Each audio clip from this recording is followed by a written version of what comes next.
Good morning students, Gayatri school सांचो के YouTube channel में आप सभी का स्वागत है। The ashes that made trees bloom, fourth lesson,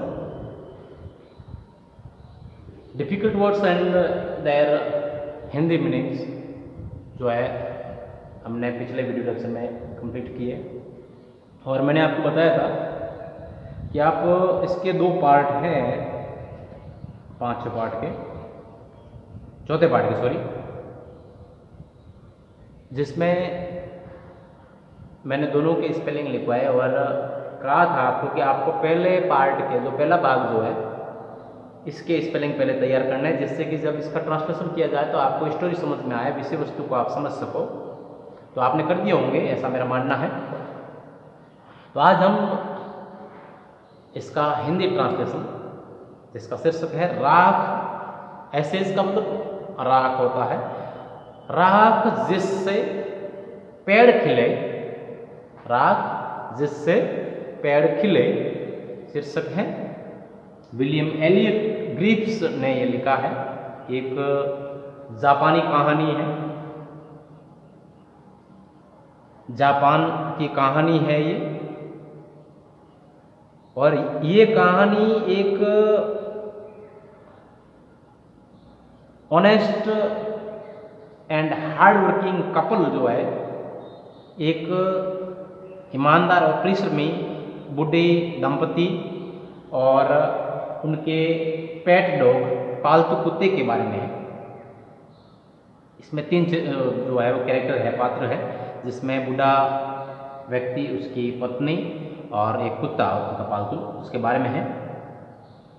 और उसके पड़ोसी जो है वो अच्छे नहीं हैं, कुत्ते की दुखद मौत हो जाती है इसमें, लेकिन कुत्ते की आत्मा जो है अपने मास्टर को जो है वो सांत्वना और सहारा जो है वो देती रहती है। तो इसको अब विस्तार से हम जानने के लिए इस कहानी का जो है वो ट्रांसलेशन जो है करेंगे। फर्स्ट पैराग्राफ से जो है वो हम स्टार्ट करते हैं। इसमें लिखा है,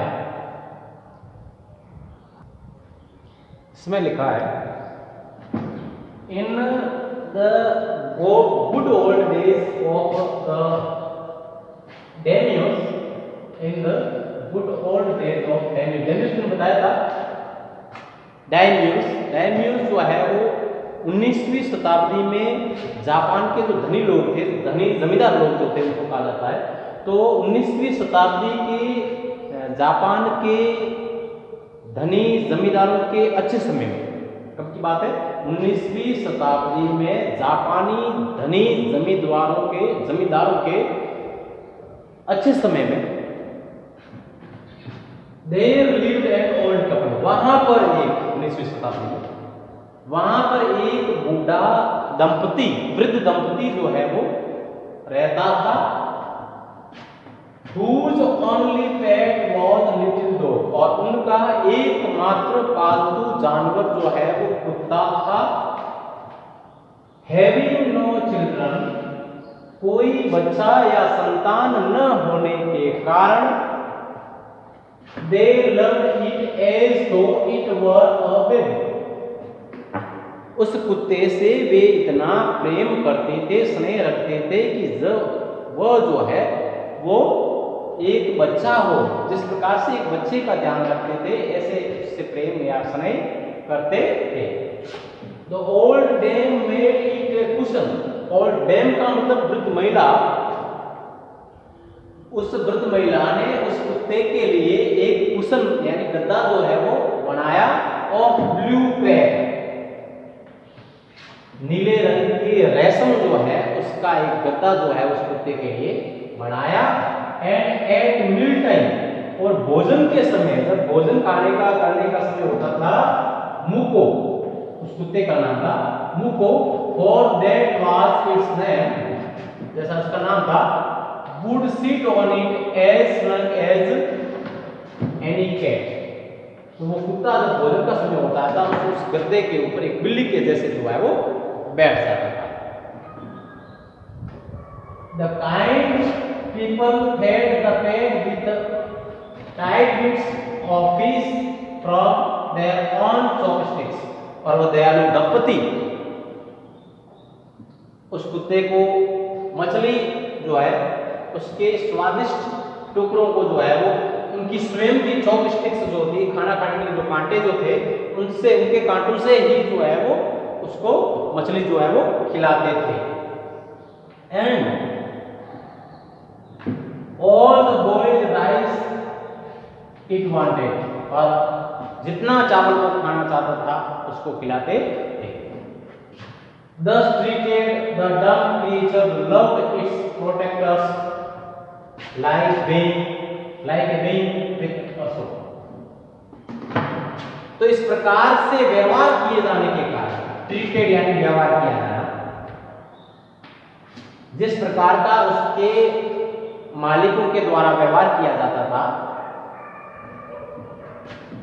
वह गूंगा प्राणी, वो डम्ब क्रिएचर, वह गूंगा प्राणी लव इट्स प्रोटेक्टर्स, प्रोटेक्टर्स यानी रक्षक, वह उसके रक्षकों से एक इंसान के जैसे, like a being with a soul, एक इंसान के जैसे, एक जीवित प्राणी, एक समझदार प्राणी, एक चेतन प्राणी जो है उसके जैसे वो उनसे प्रेम करने लगा था। The old man being a rice farmer, बुढ़ा व्यक्ति जो कि एक चावल का किसान था, चावल उगाने वाला किसान था, went daily with hope or spent into the fields, working hard from morning until 4:10 to Sama, as the sun is called, had gone down behind the hills. उसका मालिक, वो किसान चावल उगाने का कार्य करता था और वो हमेशा अपने खुरपी या फावड़े के साथ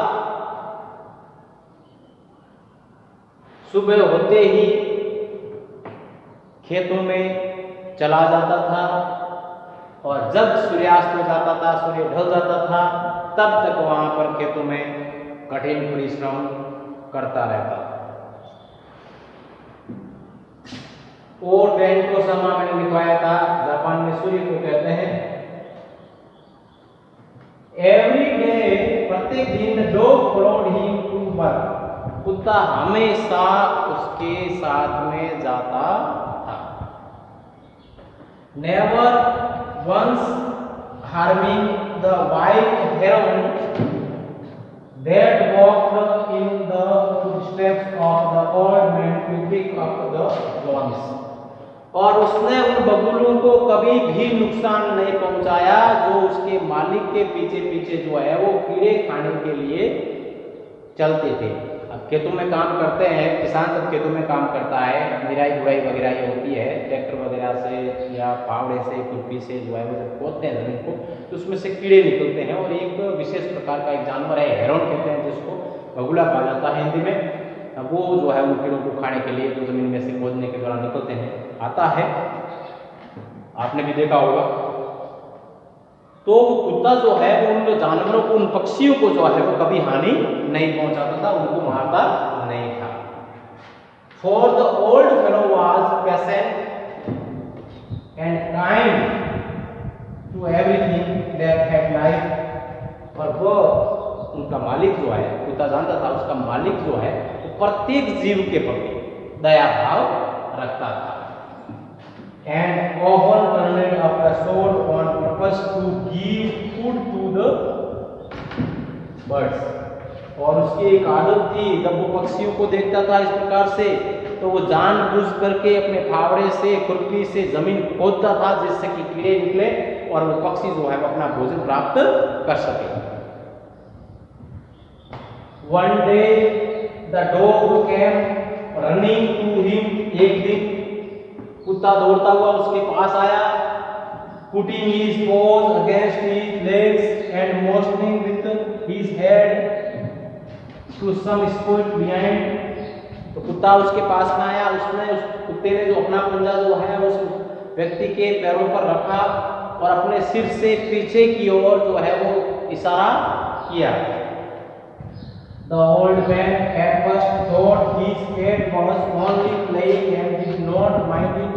पहले तो उसने सोचा कि उसका कुत्ता जो है वो केवल खेल रहा है और इस पर कोई ध्यान नहीं दिया। But the dog kept on whining and running to and fro for some minutes. लेकिन कुत्ता जो है वो कुछ समय तक चीखता रहा, चिल्लाता रहा, भौंकता रहा और इधर उधर दौड़ता रहा। Then the old man followed the dog a few yards to place where the animal began to leave his traces. तो कुत्ता उस व्यक्ति जो है वो कुछ समय बाद उस कुत्ते के पीछे पीछे कुछ गज पहले उस स्थान पर गया जहां पर उस जानवर ने जमीन को पूरे देना जो है वो शुरू कर दिया, अपने पंजों से उसको पूरे देना शुरू कर दिया। वहां पर जो है वो व्यक्ति उसके साथ साथ गया। तो इसको जो है वो एक बार थोड़ा और मैं स्पष्ट कर देता हूं, आपके जो है वो क्लियर हो जाए कि कहानी क्या है।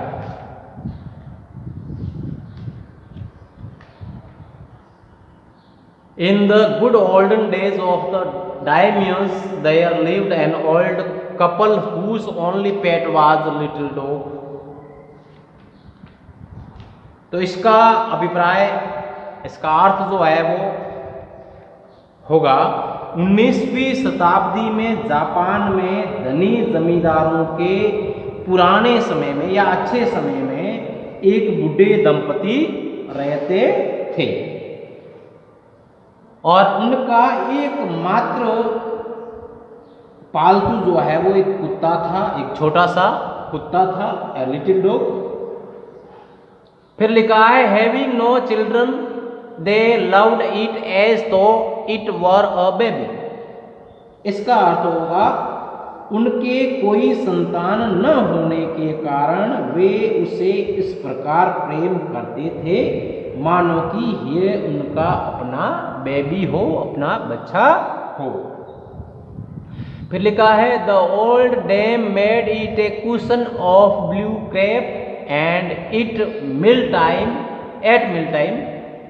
मुको for that was its name would sit on it as snug as any cat. इसका अर्थ होगा उस बूढ़ी महिला ने उसके लिए नीले रंग के रेशमी कपड़े का गद्दा बनाया और खाने के समय मुको, जो कि कुत्ते का नाम था, उस गद्दे पर बिल्ली की तरह आराम से बैठ जाया करता था। फिर लिखा है the kind people fed the pet with tidbits of fish from their own chopsticks and all the boiled rice it wanted। इसका अर्थ होगा वे दयावान लोग व दंपति अपने पालतू कुत्ते को मछली से बने हुए अच्छे भोजन के टुकड़ों को अपने स्वयं की चॉपस्टिक्स से खिलाया करते थे और वो जितना भी उबले हुए चावल खाने के लिए चाहता था वह उसे देते थे। फिर लिखा है thus treated the dumb creature loved its protectors like a being with a soul। लिखा है इस प्रकार का व्यवहार किए जाने के कारण वह प्राणी, वह मूक प्राणी, वह गूंगा प्राणी अपने रक्षकों को मनुष्यों के बच्चे की तरह, मनुष्यों की तरह जो है वो प्रेम किया करता था। नेक्स्ट पैराग्राफ में लिखा है the old man being a rice farmer went daily with a hoe or spade into the fields, working hard from morning until Otento-sama, as the sun is called, had gone down behind the hills। तो अभिप्राय होगा इसका, वह बुढ़ा व्यक्ति चावल उगाने वाला किसान होने के कारण अपनी खुरपी या अपने फावड़े को लेकर हर रोज सुबह से लेकर शाम जब तक सूर्य पहाड़ों के पीछे चला नहीं जाता था, कठिन परिश्रम करने खेतों में जाता था।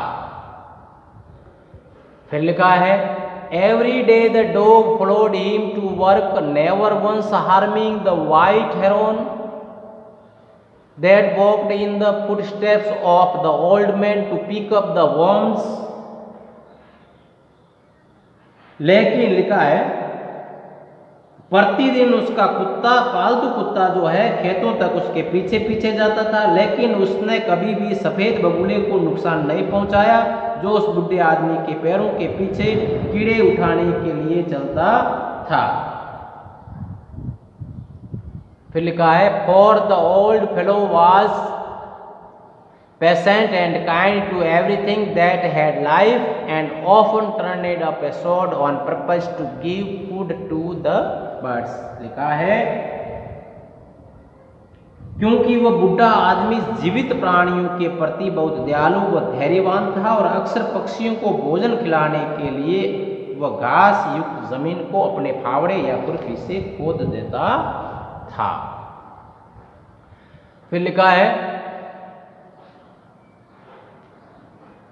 One day the dog came in running to him, putting his paws against his legs and motioning with his head to some spot behind।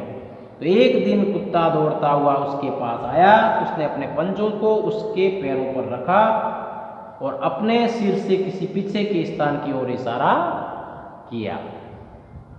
The old man at first thought this his pet was only playing and did not mind it। पहले तो बुढ़े व्यक्ति ने सोचा कि उसका पालतू कुत्ता केवल जो है वो खेल रहा है, इसलिए उसने उसकी तरफ कोई ध्यान नहीं दिया। But the dog kept on whining and running to and fro for some minutes। लेकिन कुत्ता कुछ समय तक चीखता रहा और इधर उधर भागता रहा। Then the old man followed the dog a few yards to place where the animal began to level scratch। तब उस वृद्ध ने कुछ गज तक उसका पीछा किया, विशेष स्थान पर पहुंचा जहां उस पालतू कुत्ते ने अपने पंजों से जमीन को बड़े जोश के साथ कुरेदना शुरू किया। तो ये आज का इसका जो है वो हिंदी ट्रांसलेशन था, और इससे आगे क्या होता है हम अगले वीडियो लेक्चर में जो है वो सुनेंगे।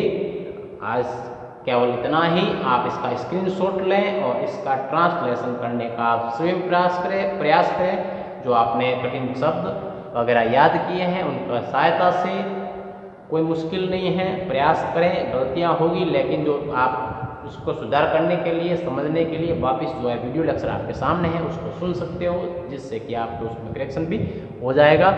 तो आप जो है वो इसका प्रैक्टिस करने का प्रयास करें। Thank you।